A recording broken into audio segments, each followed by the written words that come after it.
Sadhbir Singh, lead technical consultant, CrowdStrike India, is joining us virtually to deliver his presentation. Over to you.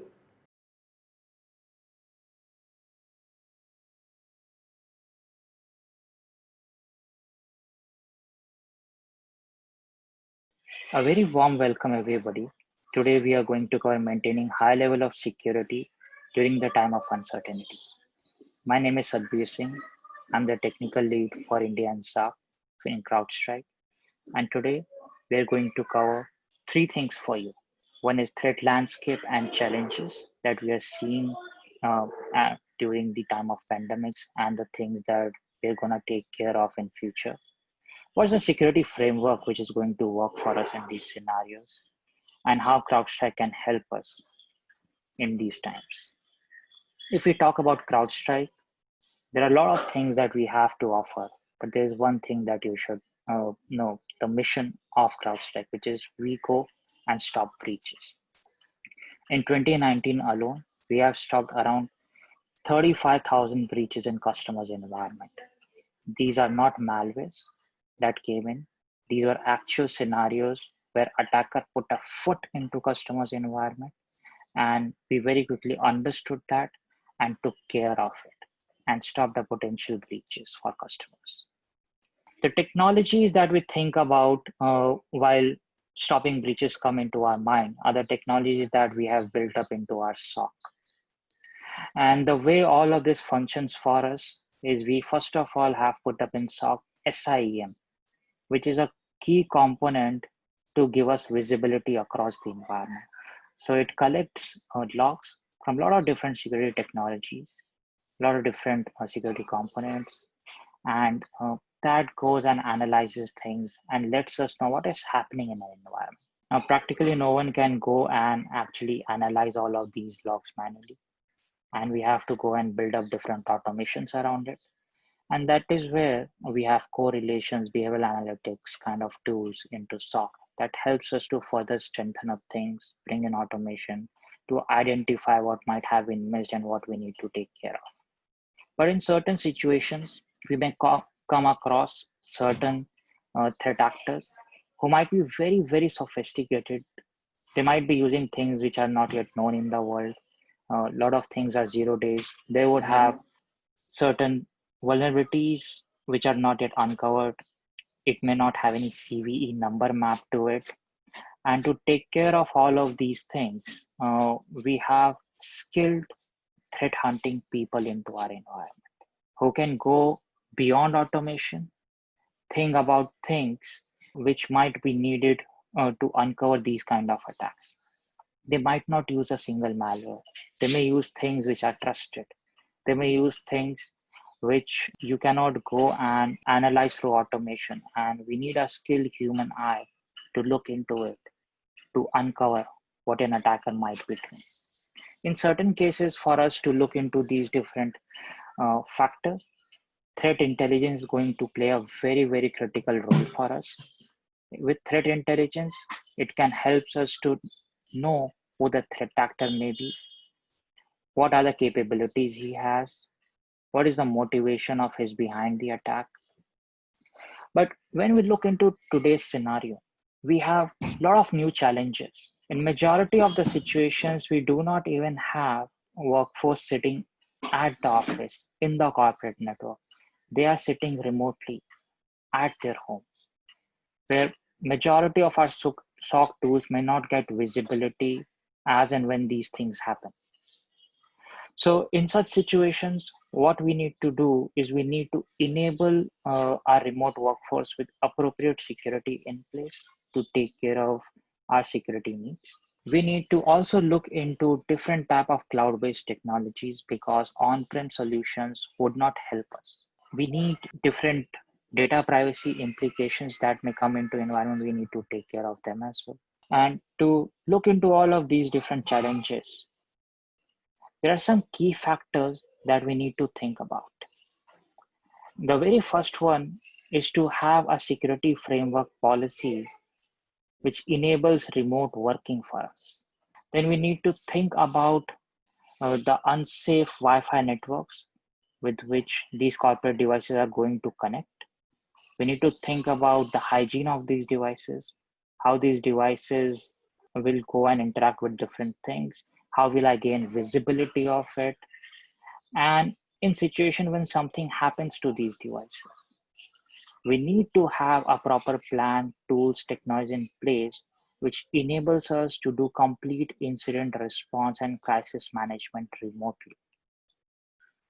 When we look into the threat landscape of India, very specifically from the lens of financial sector, we see three type of threat actors. One is nation state, one is e-crime, one is hacktivist. When you talk about attacks, it's not the malwares who are doing these things in our environment. It's the threat actor behind the malware or behind some other attacks which is trying to do it. When we talk about the category of nation state threat actors, these are the people who are funded by the government of some nation to go and launch attacks into our countries. These could be from China, North Korea, Russia, Iran, Pakistan, who are very, very active in this part of the world. The second category is e-crime threat actors. And the main motivation that these threat actors have is to go and gain more bitcoins, gain more cryptocurrencies, which allows them to continue different operations across the globe. And the third is the hacktivists. When we talk about nation state, these are threat actors who are helping governments to achieve some of their motivations, which could be targeted in nature across a nation or could be targeted against some specific industry vertical. We see majority of the attacks of such cases are happening today in BFSI. It's happening in pharmaceutical companies, and it's happening in government organizations. Whereas the e-crime and the hacktivists are more opportunistic in nature. They just go for whoever they get. When we look into the active threat actors in India in August 2020, last month, we see a lot of activities happening through nation state China, Russia, and North Korea. Whereas when we look into the e-crime, it's more from different threat actors who are into ransomware kind of activities. But the key element into look all of these threat actors when we look into is the speed at which they function. When we look into the way the SOC has been designed, it analyzes a lot of things for us. And what we see is when an incident occurs, from the moment of detecting it, investigating it, and responding to the attack, and covering it up end to end, it typically takes about 7 days to 10 days for us. Whereas when we look into e-crime threat actors, they typically take somewhere around 10 hours to start spreading in our environment. Chinese threat actors, they typically take 4 hours, whereas the nation state threat actors of Russia are the fastest. They typically take 19 minutes to start laterally spreading in an environment. Why this time is so critical is because as they start spreading, the problem becomes more complex and it will take more time to go and clean it up through an entire environment. If we look into the current state of pandemic, we see as the virus starts spreading in an environment, it becomes more and more complex for us. It's the same in cybersecurity. So the security strategy that we need to have, the global framework which is out there, is a rule of 1-10-60. 1 minute to detect, 10 minutes to investigate, and 60 minutes to respond. And CrowdStrike has a winning formula to give you a framework which can help you in these timelines. The first ingredient of this formula is cloud native platform, where irrespective of how many machines you have, irrespective of how large an organization is, or how distributed the entire workforce is, it can go and give you visibility in matter of seconds with the flexible elastic cloud. The second ingredient is advanced threat hunting capabilities with CrowdStrike, where we have forensic people who can look into the forensics of what the attacker is trying to do. They go beyond automations. They have a lot of skills in place which can deliver you an assurance that the moment they put a foot into the environment, we can detect it. And with both of these together acting for you, we deliver you a visibility across the environment, which lets you know things in matter of seconds as it happens.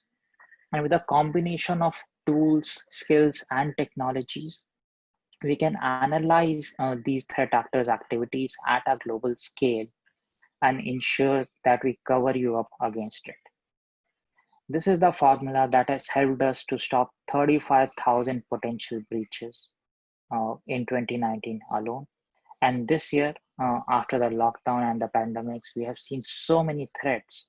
And already it's just a half of the year that has passed by, but we have stopped more than 40,000 breaches this year alone. And to help you to protect against it, our platform has built up all those key elements that you see into the SOC: the visibility, the automation, the threat hunting, and the threat intelligence. It varies in different security verticals, which starts from cloud security, endpoint security, security and IT operations, and threat intelligence. All of these different security verticals have different type of products, which are delivered as a module into CrowdStrike platform. You can pick and choose these security modules based on your need, and these can be deployed very, very easily into your environment. Today, when we talk about coverage, our product can work on Windows, Linux, Mac platforms. It can go into any form of virtualizations as well. You can put into private cloud and public clouds. You can also put it into mobile devices of Androids and iOS, and we also work in containers and IoT areas. To deliver the entire security, we do all of this in a very seamless fashion with one single sensor, one single console, and it just takes around 1% CPU to deliver one, two technologies or all the technologies which are listed here on the platform. When we talk about data privacy concerns, CrowdStrike do not take any sensitive data of customers. We just look into the telemetric information of machine executions to deliver security. And that's the reason that because we don't look into content, we completely take care of privacy for our customers. We have rich set of compliance and certifications in place to ensure that for you. The entire platform is SOC 2 compliant, it's PCI compliant, and HIPAA compliant. And there are a bunch of other compliances which will help you to enable it into your environment. We have banking customers in India as well, and these are among the top 3 banks as well in India. How CrowdStrike can help you in these scenarios is irrespective of wherever the workforce is or irrespective of wherever your administrators are. Your administrators will have full control and visibility at a global scale of what is happening in your environment. We can go and stop all type of attacks for you. Either these are file-based attacks or fileless attacks. Majority of the breaches that we have seen in last few years, these have happened not based on a malware, but based on a fileless attack. And our technology covers it up very seamlessly for you. The way the technology has been built up, we can do complete incident response remotely. So even when machines are at home, even when your administrators are at home, we can look into every aspect of crisis management and incident response.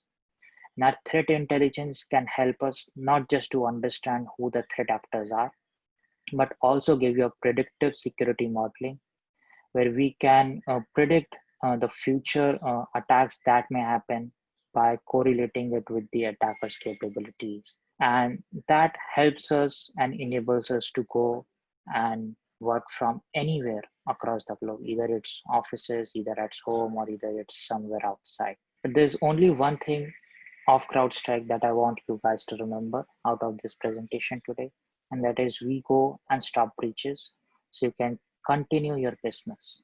Thank you, everyone, and have a nice day.